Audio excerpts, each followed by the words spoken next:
The pistol felt impossibly heavy in Field Marshal Walter Model's grip.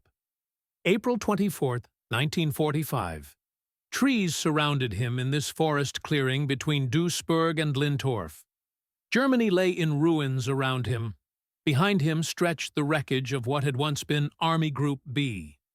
More than 300,000 soldiers had already given themselves up to American forces in the days before this moment. Two paths stretched before him. Neither offered hope. He could not surrender.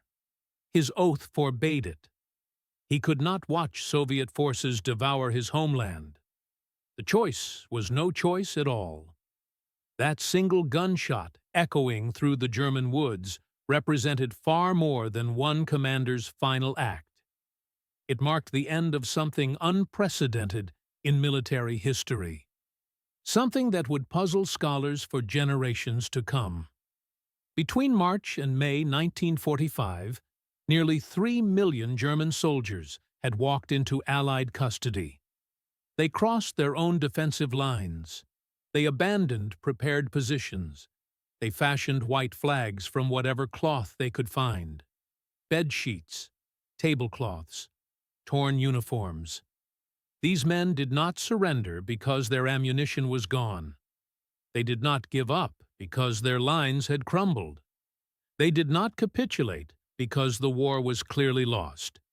They surrendered to avoid one specific fate: capture by the Soviet Red Army. The numbers tell a story of mass capitulation, unlike anything in warfare.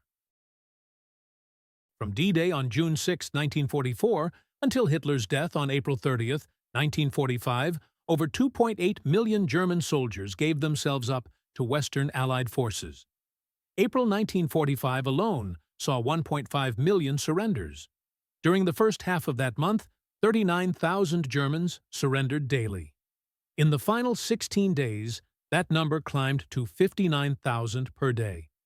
These soldiers still had weapons. They still had ammunition. They still had defensive positions that could have been held. What they lacked was any willingness to face eastward. The Red Army rolled toward them like an unstoppable force of vengeance. Every German soldier knew what that meant. Stories from the Eastern Front circulated through German ranks like wildfire. These were not propaganda tales meant to boost morale. These were first-hand accounts from survivors, men who had witnessed what happened when Germans fell into Soviet hands. They knew about Stalingrad. They knew that 91,000 survivors of the Sixth Army had surrendered in February 1943. They knew that only 6,000 of those men would ever see home again. The rest died in the months following surrender. Starvation, disease, exposure, brutal forced labor in Soviet camps. They knew about the death marches. Soviet forces driving captured Germans hundreds of miles into Russian territory. No adequate food, no water, no rest. Those who could not keep pace were shot where they fell. They knew about the mining camps in Siberia, the labor battalions in the Urals. The killing conditions that would claim over 1 million German prisoners before 1956. These were not distant possibilities. These were statistical certainties. The West German Maschke Commission would later document the facts. 1,094,250 German prisoners died in Soviet custody, out of 3.6 million captured. For any German soldier considering surrender, this meant better than 1 in 3 odds of death even after the fighting stopped. But fear went deeper than survival statistics. It reached into the profound awareness of what German forces had done in the Soviet Union. Operation Barbarossa had launched on June 22, 1941, the largest military invasion in human history. German troops had waged what they themselves called Vernichtungskrieg, a war of annihilation. Nazi ideology had marked Slavic peoples as Untermenschen, subhumans fit only for enslavement or extermination. German planners had drawn up schemes for the systematic starvation of 30 million Soviet civilians. Living space would be created for German settlers. The Wehrmacht had deliberately starved 3.3 million Soviet prisoners of war to death, out of 5.7 million captured, a death rate of 57%. By comparison, only 3.5% of British and American POWs died in German custody. German forces had participated directly in the Holocaust on Soviet territory. 2 million of the 6 million murdered Jews were killed there. Villages had been burned. Partisans and suspected partisans executed along with their families. Collective punishment policies had murdered entire communities. The blood of 26 million Soviet soldiers and civilians stained German hands. Every German soldier in 1945 understood this reality.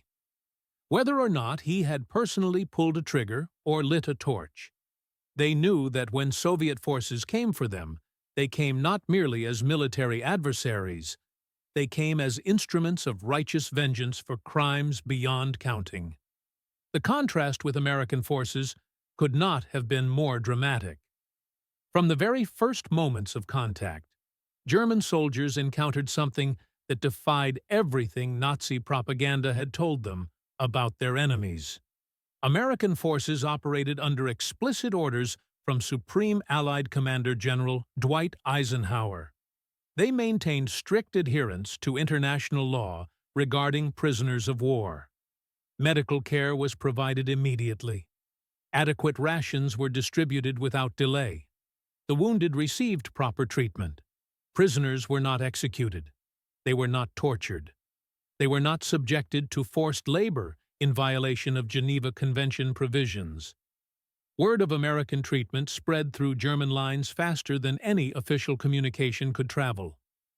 Soldiers who had surrendered earlier were sometimes held in temporary enclosures, visible from German defensive positions.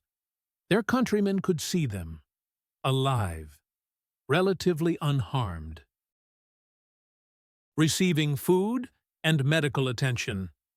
This visual confirmation of survival proved more powerful than any propaganda could ever be.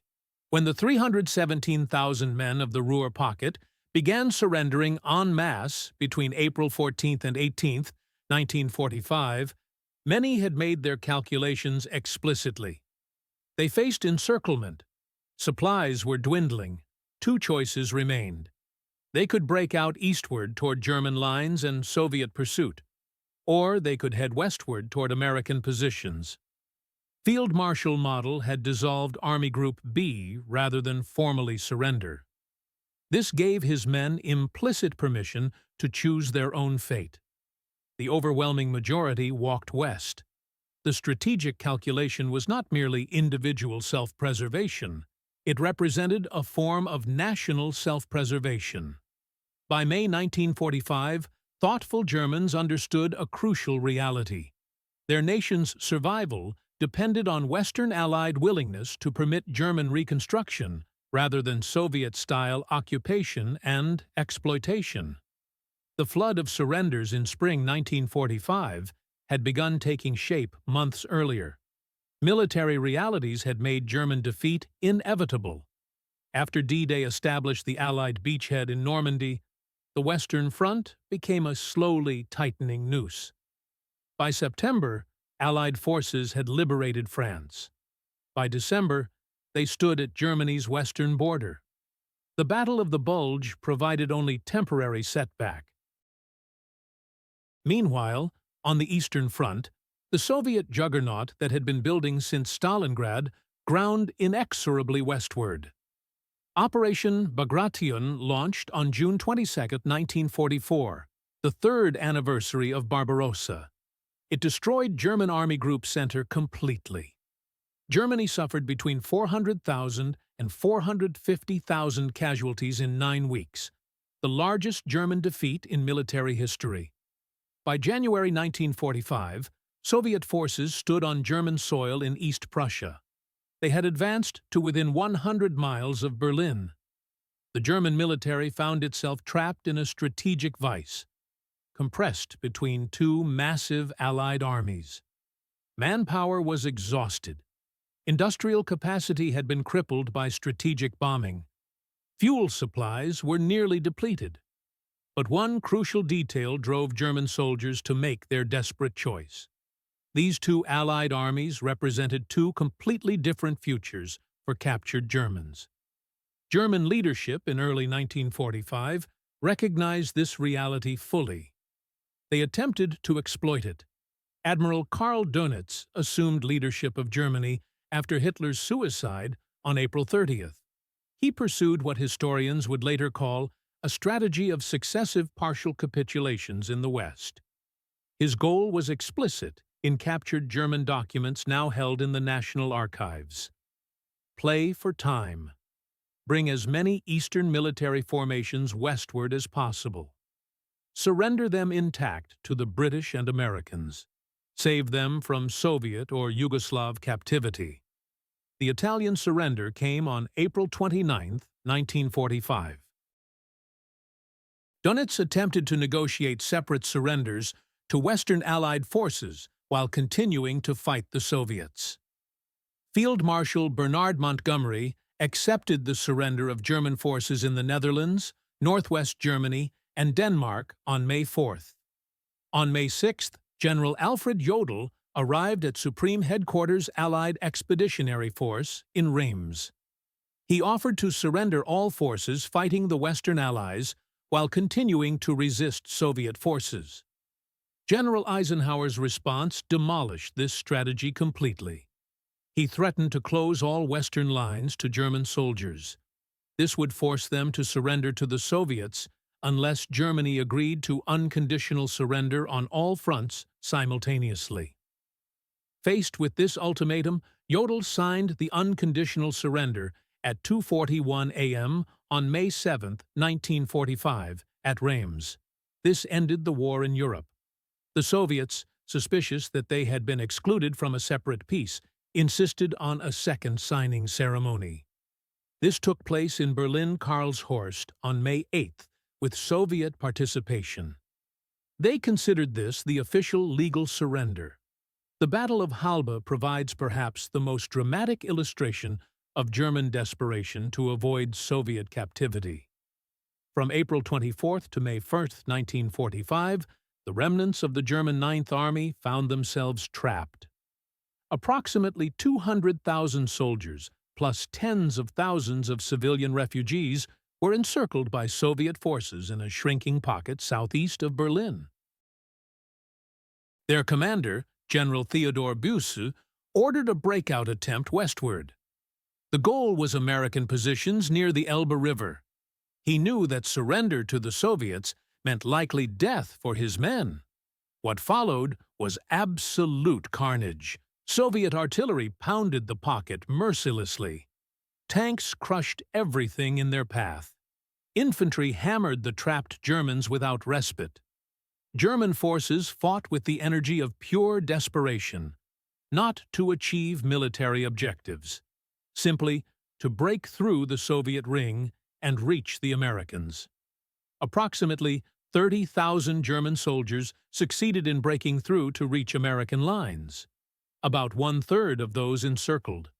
This represented a partial German success in the breakout attempt. Total deaths, including both military personnel and civilians, likely reached 24,000 to 60,000. Compare this to the Battle of the Ruhr Pocket, where Germans surrendered to Americans. Approximately 10,000 died, including civilians, foreign laborers, and irregular forces. Meanwhile, 317,000 were taken prisoner. The contrast speaks volumes about which fate German soldiers preferred. The German government's own post-war commission, headed by Erich Maschke, investigated the fate of German POWs. They found that approximately 3.6 million were taken by the Soviets. Of these, 1,904,250 died in captivity between 1941 and 1955.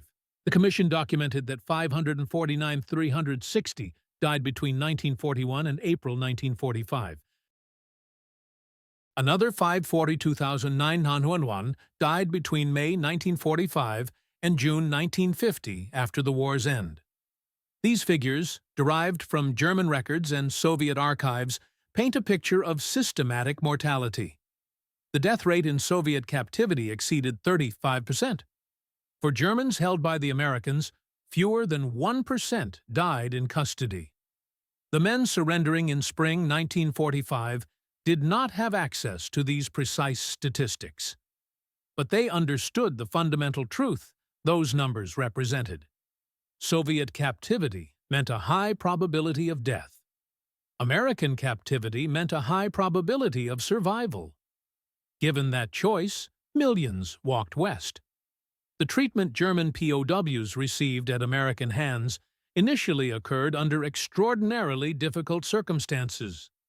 The Rhein-Wiesen-Lager, the Rhine Meadows camps, were established rapidly in April 1945. Hundreds of thousands of German prisoners were initially held in open fields. These camps had been set up to handle the unexpected flood of surrenders. The logistical challenge was immense. Processing 1.5 million prisoners in a single month while still conducting active military operations stretched resources to the breaking point. Conditions were difficult, particularly in the first weeks. Inadequate shelter created problems. Food shortages developed as supply lines struggled to keep pace with the numbers. However, Supreme Headquarters Allied Expeditionary Force worked continuously to improve conditions. By summer 1945, prisoners were being transferred to permanent camps with proper facilities. The actual death toll in these camps, according to the 1974 Maschke Commission report, was approximately 4,000 to 6,000 prisoners. This represented roughly a 1% death rate. Claims by author James Back of 800,000 to 1 million deaths have been thoroughly discredited by academic consensus. Historians have demonstrated that his other losses column represented administrative transfers and discharges, not deaths. The speed with which organized German resistance collapsed in the West tells the complete story. Compare this to the bitter fighting that continued in the East until the final day. The contrast demonstrates the extent of German preferences clearly. Consider the distribution of German casualties throughout the war. German military deaths totaled approximately 5.3 million, according to historian Rudiger Overmann's definitive statistical study. Of these, approximately 4 million deaths occurred on the Eastern Front. This represents 75 to 80% of all German war dead. Only approximately 1 million died on Western and other fronts. The ferocity of combat in the East was unmatched. The no-quarter nature of the fighting produced casualty rates far exceeding those in the West. In the Battle of Berlin alone, fought from April 16 to May 2, 1945, German forces suffered staggering losses. Approximately 92,000 to 100,000 were killed. Another 220,000 were wounded. Some 480,000 were captured. The city was defended house by house, street by street. Hitler Youth and Volkssturm fought alongside Wehrmacht regulars. Ammunition ran out, food ran out, medical supplies ran out. Still, the defenders fought on. Soviet artillery reduced the city to rubble around them. They continued fighting anyway. On the Western Front, by contrast, German units with ammunition remained. They held defensive positions. They maintained the capability to resist. They chose not to. The surrender of the Ruhr Pocket illustrated this dynamic perfectly. From April 1st, when American forces completed the encirclement, to April 18th, when the last resistance ended, German defenders held every geographic advantage possible. The Ruhr was Germany's industrial heartland, a densely populated urban region filled with factories, buildings, and infrastructure that heavily favored defenders. Army Group B had 370,000 men organized into 19 divisions. They possessed ample ammunition and strong defensive positions. Had they chosen to fight a Stalingrad-style urban defense, American forces would have paid a terrible price to take the pocket. Instead, mass surrenders began on April 14th after Model dissolved Army Group B. Entire divisions walked into American custody without firing a single shot. The 116th Panzer Division, a veteran formation that had fought from Normandy through the Ardennes, surrendered intact. They had no serviceable tanks remaining. They had no artillery remaining. But the men themselves were intact and fully capable of infantry resistance. They chose captivity over combat. Total American casualties in reducing the Ruhr Pocket numbered approximately 10,000. German surrenders numbered 317,000. The mathematics of that exchange reveal everything. Fewer than one American casualty for every 30 Germans captured. This indicates that most Germans gave up without any fight whatsoever. This pattern repeated across Western Germany throughout April 1945. American forces advancing through central Germany encountered what Eisenhower called a whipped army. Towns and cities surrendered with white flags flying. Token resistance or no resistance at all became the norm. German units retreated only to surrender at the next encounter. The daily rate of captures tells the story with brutal clarity. In March 1945, American and British forces were taking approximately 10,000 German prisoners per day. In the first 2 weeks of April, that number surged to 39,000 per day. In the final 16 days of April, it peaked at 59,000 per day. These were not all combat captures of surrounded or defeated units. Many were voluntary surrenders of formations that had simply walked away from defensive positions to give themselves up. The strategic calculation these soldiers made was completely explicit. They could see the end approaching clearly. They had made their decision. If they held their positions and fought the Americans, they delayed the inevitable by perhaps a few days. Then Soviet forces would sweep across Germany from the east while they had bled themselves out fighting in the west. If they retreated eastward, they eventually fell into Soviet hands anyway. The Americans represented their only chance to survive this war and rebuild afterward. By May 1945, thoughtful Germans understood that their nation's survival depended entirely on Western Allied willingness to permit German reconstruction. German soldiers who surrendered to Americans were, in effect, choosing which post-war Germany they wanted to live in. The question of why German forces in the East continued to fight with such fierce determination requires understanding the different nature of defeat in the two theaters. In the West, German forces could surrender and expect to survive. Individual commanders could calculate that giving up their men to American captivity preserved those lives for Germany's future. In the East, surrender offered no such assurance whatsoever. The death rate in Soviet captivity meant that giving up a unit to the Red Army potentially sentenced 1 in 3 men to death. Commanders who had led their men through years of brutal warfare could not bring themselves to condemn them to that fate without exhausting every other possible option. Moreover, in the East, every day of continued resistance theoretically allowed more German civilians to flee westward away from the Soviet advance. The refugee crisis that engulfed eastern Germany in early 1945 saw millions of German civilians fleeing the approaching Red Army. These refugees were primarily women, children, and elderly. They had heard the stories, too. They fled westward by any means available. On foot, in horse-drawn carts, in overcrowded trains, carrying whatever possessions they could manage. German military forces in the East saw their role in the war's final weeks as providing a shield for this civilian evacuation. This complex mixture of military pragmatism, national loyalty, personal fear, and awareness of collective guilt shaped German surrender decisions in 1945. The men making these choices were not primarily motivated by moral recognition of their crimes, though some certainly expressed such awareness. They were soldiers making decisions about survival under extraordinarily difficult circumstances.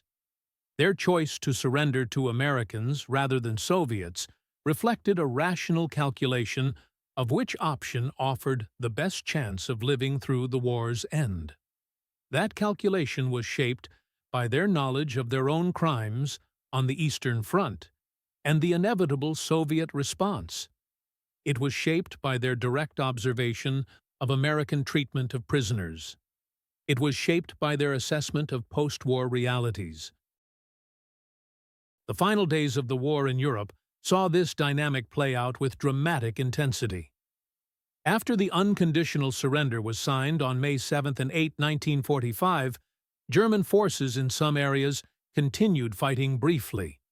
They were attempting to reach Western lines before the surrender became effective everywhere.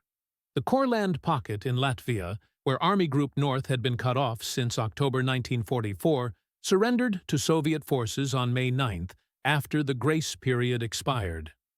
German forces in Czechoslovakia fought Soviet troops while attempting to break through to American positions. The Prague Uprising began on May 5, when Czech resistance groups attacked German forces. This escalated into brutal street fighting. German units responded with extreme violence, even as the war had officially ended. They feared that Czech partisans would turn them over to Soviet forces. Only when American and Soviet forces met and established clear demarcation lines did the fighting finally cease completely. The experience of capture, for those Germans who did surrender to American forces, would shape their post-war memories and their relationship with the United States for decades. The Rhine Meadows period, difficult as it was, gave way to relatively humane treatment as prisoners were transferred to permanent camps and eventually repatriated. Most German POWs held by Western allies returned home between 1945 and 1948. They returned to a destroyed Germany. Cities had been reduced to rubble by strategic bombing.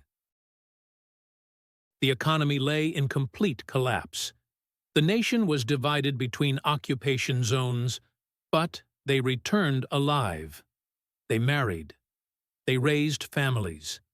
They rebuilt their communities.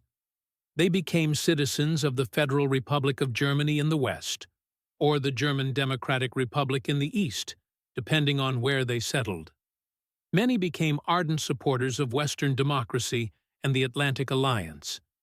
The German prisoners held by the Soviet Union faced a vastly different future.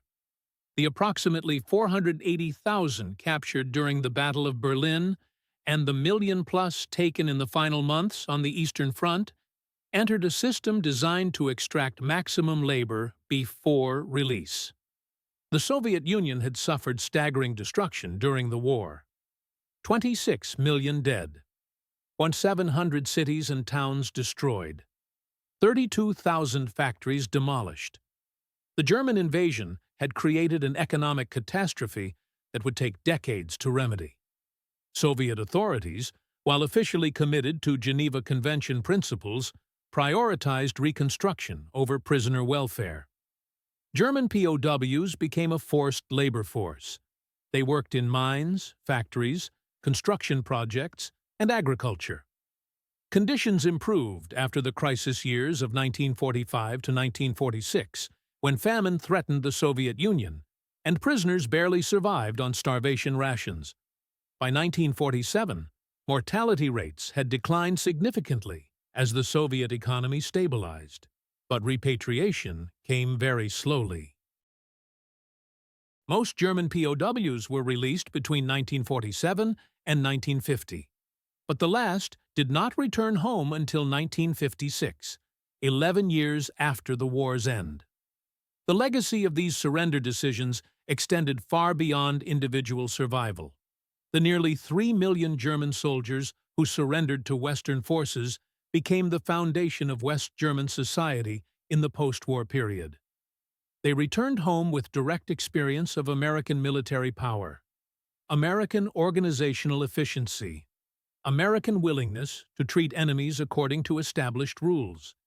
These experiences combined with Marshall Plan aid that rebuilt West Germany and the American security guarantee that protected against Soviet expansion. Together, these created the foundation for the Federal Republic's orientation toward the West and integration into NATO. The generation of German leaders who built post-war democracy had, many of them, personally chosen American captivity over Soviet revenge. The question of whether these German soldiers who surrendered en masse in 1945 faced justice for their participation in Nazi crimes remains complex and largely unresolved. The vast majority were never prosecuted for anything. War crimes trials focused on senior leadership, SS members, concentration camp personnel, and those directly involved in specific atrocities. The ordinary Wehrmacht soldier, even if he had served on the Eastern Front, even if he had witnessed or participated in crimes, generally returned home after captivity without facing any legal accountability. This created a situation where millions of men who had participated in a war of aggression and genocide returned to civilian life and integrated into post-war society without consequences. The Soviet Union's different approach to captured Germans reflected different priorities and different historical experiences. Soviet authorities attempted to use German POW labor to rebuild what the German invasion had destroyed.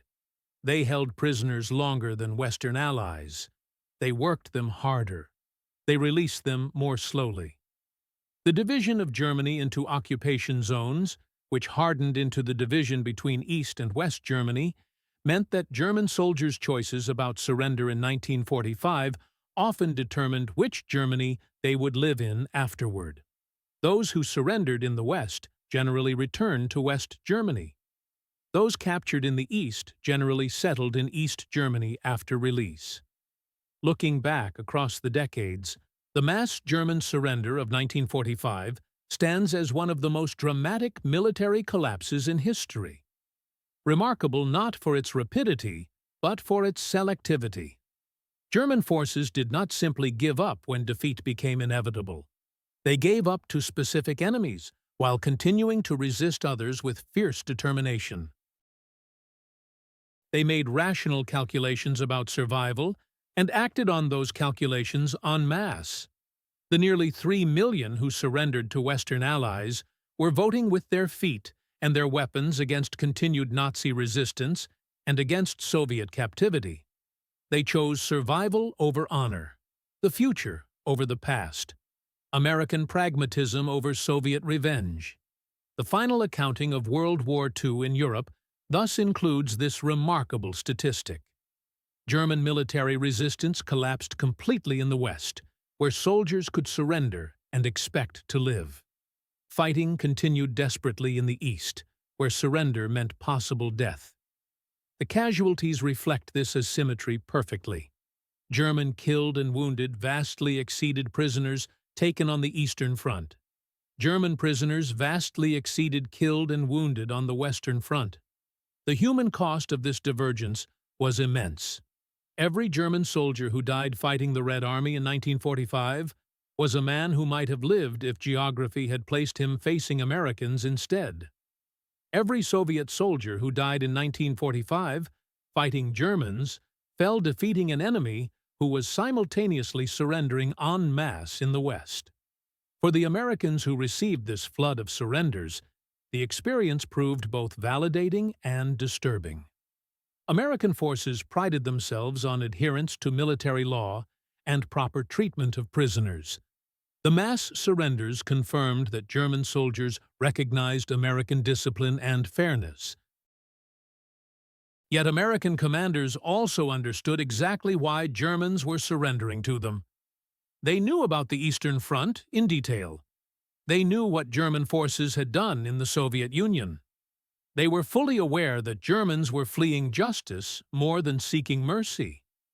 General Eisenhower, in his communications with Soviet counterparts, had to navigate the delicate balance between honoring alliance commitments and managing the human flood at his force's doorstep. The post-war years revealed the lasting impact of these surrender decisions. West Germany, populated substantially by men who had surrendered to Western allies, became a prosperous democracy and a key American ally. East Germany, where many former POWs from Soviet captivity settled after release, became a communist dictatorship under Soviet control. When the two Germanys reunified in 1990, the psychological legacy of these wartime decisions still shaped German society.